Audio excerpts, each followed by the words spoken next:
Jadon Sancho is Chelsea's newest star. Spotted it in the sun and took it down beautifully. And beat Kadioglu and gave it to Fernandes. Sancho continued his run, looked like he was pushed. Penalty Chelsea. After the departure of Sterling and Mudryk still developing, there were questions about the depth of Chelsea's attack, especially on the left-hand side. Now, I can't lie, when this transfer happened, I thought it was one of the strangest transfers I've seen in years. Predominantly because Chelsea are overloaded with wide players. You've bought João Felix, right? Tell me where he's going to play. They've signed Neto a week ago. Where's he going to play when you've already got Cole Palmer? But Chelsea came up big, picking up a 24-year-old winger who was just playing in a Champions League final. Sancho, a moment of absolute magic. With Chelsea wanting to get back to the levels they were before, they know the margins are tiny. They need every advantage they can get, and who better than a man who at one point was the most sought-after young talent in the world. While some might doubt Sancho because of his tenure with Manchester United, I think he was always overhyped, always overinflated. But then we also saw at Man United that he can go missing for large periods. Let's be totally honest, at United he was really poor. there's a lot of things about the Englishman that should get Chelsea fans excited. Jadon helps us a lot. The Sancho signing is a low-risk, high-reward deal. He was brought on loan with an obligation to buy for just £25 million. Considering how much United paid for him, and the fact that for a few years he was valued at over 100 mil, it's a steal. Maresca clearly has a plan for how to utilize him. Because, as I said, I know Jadon very good because I watched him many times in the past and I know what he can give us. I think it's the manager, really. Obviously, I knew him from when I was at Man City and when he was with Pep. And I just knew, obviously, he spoke to me on the phone about his project and what he was building here. After all, Sancho is still a fantastic player. It genuinely wasn't that long ago that he was seen as the next big superstar. Even before the move to Dortmund, he was impressive in the Manchester City Academy. Him, Foden, and Diaz were the trio of players that Khaldoun Al-Mubarak said would be fast-tracked into the senior team in May of 2017. His talent was never questioned, but there were disputes regarding playing time in his new contract. There were reports that Sancho's team wanted assurances regarding how much playing time he would get in the first team. With the young Englishman yet to sign a contract, he was omitted from City's preseason tour. Sensing an opportunity,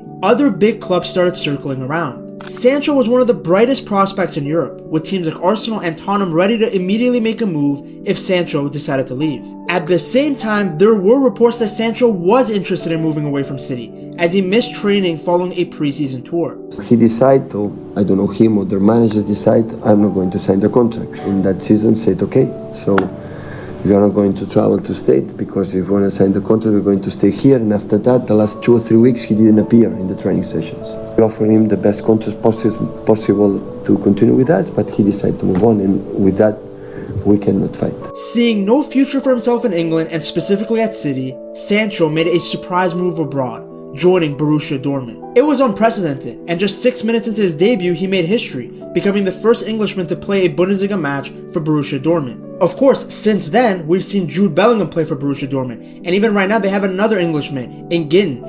But at the time, it was very rare to see a top English talent leave England. It also doesn't help that there's this stigma that if you're a top talented English player and you don't make it in the Premier League, then that means you just weren't good enough. Going to the Bundesliga is seen as going to the Farmers League, when the reality is that Bundesliga and especially Borussia Dortmund is one of the very best places you can go as a youngster. They have a history of developing young players and making them much better. But Dortmund offered him exactly what he wanted: playing time. He was immediately included in the first team, making his first league start in January of 2018. His talent was undeniable as he scored his first goal and provided 2 assists in a 4-0 win against Bayer Leverkusen.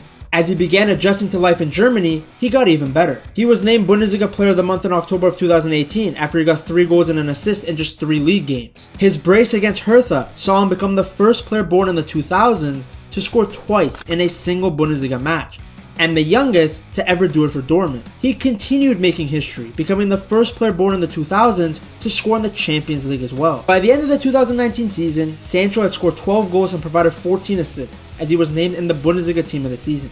His creativity and technical ability were wonderful. He would just glide past players. Whether he was played on the left or the right, it didn't matter. he was creating chances for fun. Sancho's success continued into the 2020 season, getting an assist in a 2-0 win in the DFL Super Cup versus Bayern Munich.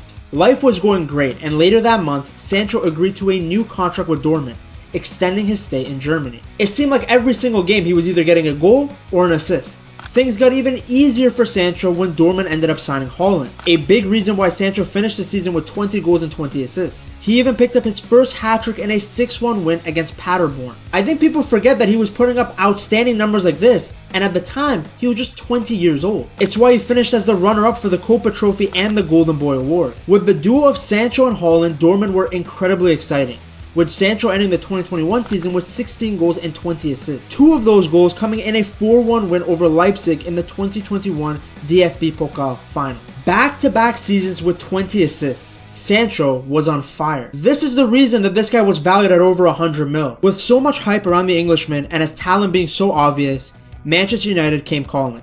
Manchester United fans, some huge breaking news coming from the club in the past few minutes, and they have confirmed the signing, finally, of Jadon Sancho from Borussia Dortmund. They needed a winger, and who better than the guy who was dancing past everyone in Germany. Sancho, along with Varane and Ronaldo, were signed in an effort to get United back to winning ways. To be honest with you, in the beginning, it looked great. Sancho scored his first goal for the club against Villarreal to help United secure a spot in the knockout stage of the Champions League. Just 5 days later, he scored his first Premier League goal against Chelsea. But that was pretty much the end of the Jadon Sancho hype train. He ended the season getting just 5 goals and 3 assists in 38 matches. A massive drop-off from what we were seeing him do for Dortmund. Well, he has been a disappointment. There's no question of that. United fans at the time, surprisingly, were quite patient. After all, this is a young kid, back in England for the first time, just adjusting to the Premier League. The next season, there were some moments of brilliance, like his goal against Liverpool.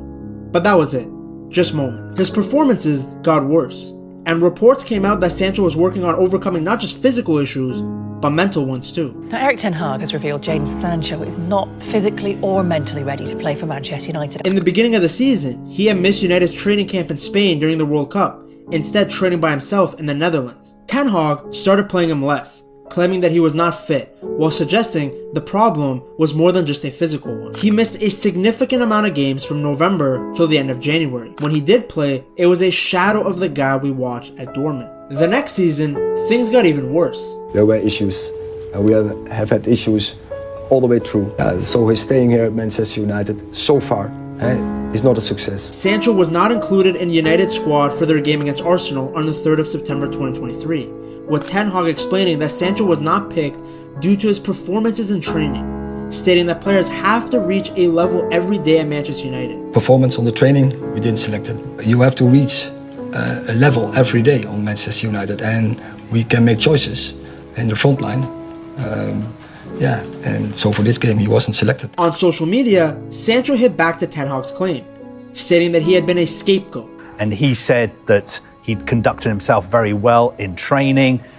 He believed there were other reasons that he didn't want to go into about why he hadn't been in the squad yesterday. Now, Sancho's reaction to his manager's comments after the Arsenal game are being viewed as an internal matter by Manchester United. As a result, Sancho was banished from Manchester United's first team until the discipline issue was resolved. Well, the bottom line is he's not getting much out of Sancho and hasn't done for the last year, so what's he got to lose? But Sancho refused to apologise to Ten Hag. And then if Jadon himself has been training well, he's got every single right to go, no, I have been training well. That's not the reason why I'm not selected. He's got every right because the gaffer's already made it public knowledge. What they're doing to him right now is never going to get Jadon Sancho back to his best.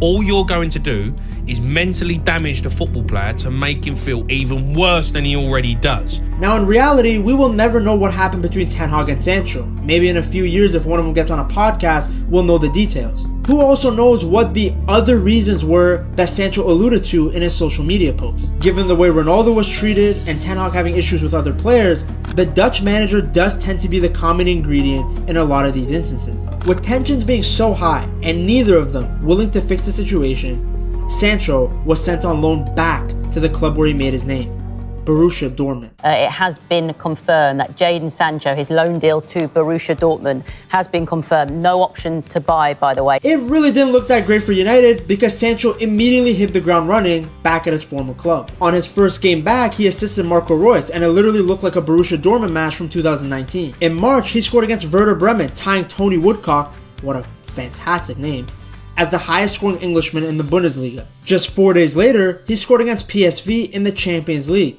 sending Dortmund to the quarterfinal. After battling depression, Sancho seemed to be playing with a smile on his face again. Like I said all week, ever since I've come back, I felt like home. He overtook Woodcock as the highest scoring Englishman in the Bundesliga after scoring against Leipzig. Sadly, the record didn't last too long as Harry Kane is an absolute alien and he already broke it. The old Sancho was back. The dribbler, the creator, the entertainer. I literally thought I was watching a young Sancho again after his performance against PSG in the Champions League. I mean, you look at that performance he pulled off in the Champions League semi-finals against PSG. I mean, 35 ball carries, 12 successful dribbles. I think that's the most by any English player ever in the Champions League. Sancho's time at United completely ruined his image. It made people forget how good he was. Fortunately, Chelsea didn't forget, and they're reminding us just how class Jadon Sancho is. And he looked like he was really enjoying his football. Even in the interview there, he's very thankful about another opportunity. I have to say thank you to all the staff and obviously my teammates. The first day I came in, they made me feel welcome, and I'm just thankful for them for making me feel this comfortable. It's honestly been a while since we've seen a left winger on the Blues who can create moments of magic. Hazard was basically the last one. But with Sancho, Chelsea have a player who is capable of getting people to stand up, to watch in anticipation. It's no surprise that he got 3 assists in his first few games. At the heart of his play, he is a creator. You know how hard it is to get 20 assists in a season? And Sancho didn't just do it once, he did it twice in consecutive seasons. With players like Palmer, Pedro Neto, Nkunku, and Jackson, Sancho isn't required to do things on his own. There are quality players around him, which means he can just play his game, create for others. Why do you think he looked so good at Dortmund? He had the likes of Haaland and Reus around him. What Sancho needed was a new environment to get his career back on track. With better players around him, along with a tactically intelligent manager like Maresca, it's a recipe for success. Maresca has faith in the Englishman, and right now more than anything, that's what Sancho needs. Belief and confidence. I have the feeling that Jadon is a guy that he needs love, and this is what I think. Chelsea's team is head and shoulders above the Manchester United team that Sancho is coming from. To see just how good the Blues are under Maresca, you have to check out this video right here.